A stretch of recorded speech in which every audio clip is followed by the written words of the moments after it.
I'm Alisa Adriano. I was born April 15, 1930. I am 81 years old.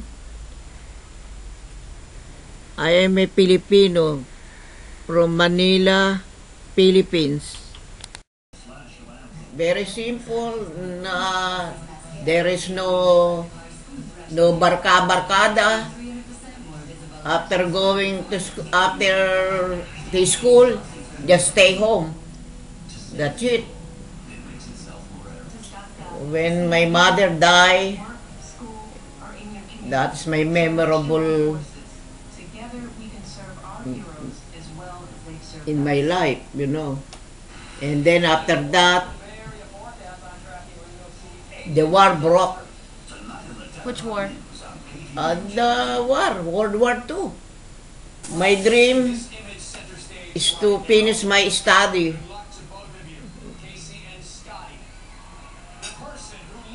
That's all my dream. Go to school and finish my schooling and then find a job for myself because nobody take care of us. That's my dream. When we left my homeland, that's the time of the martial law. To have a good life. And in America, they said there is opportunity for everyone. I really want to go and find my good life here. In the United States? Yeah. That's my dream. One of my dream too. To go to America. First time I was sad. Because I live by my children. I just go by myself. Before I was sad. For 3 years. I miss my children. Oh, gusto kong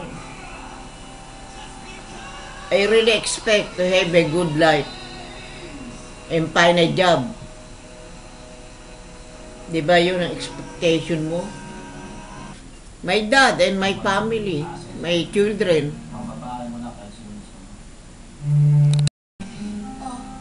they were excited. They really want to come over too. And anyway, they already finished their education. That's why they expect to have a job. They take an office job, office work.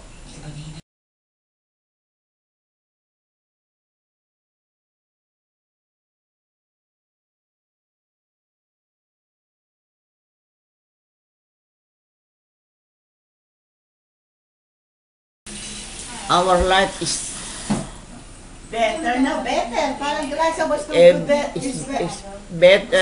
More better than in the homeland. Our life here is more better than in the homeland. Why? Why? Because we have job. As soon as you have job, you can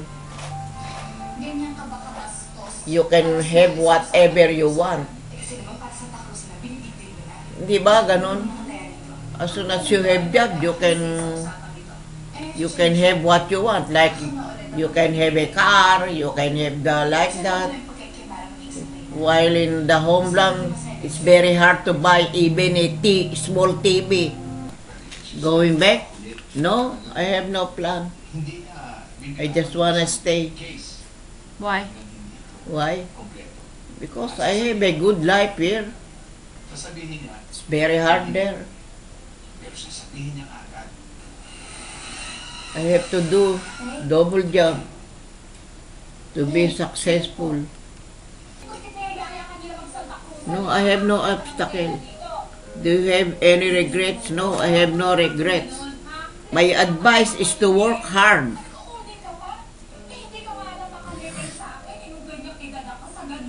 So that you can have a good future Immigrants are people or seeking a new life in other place, in other country.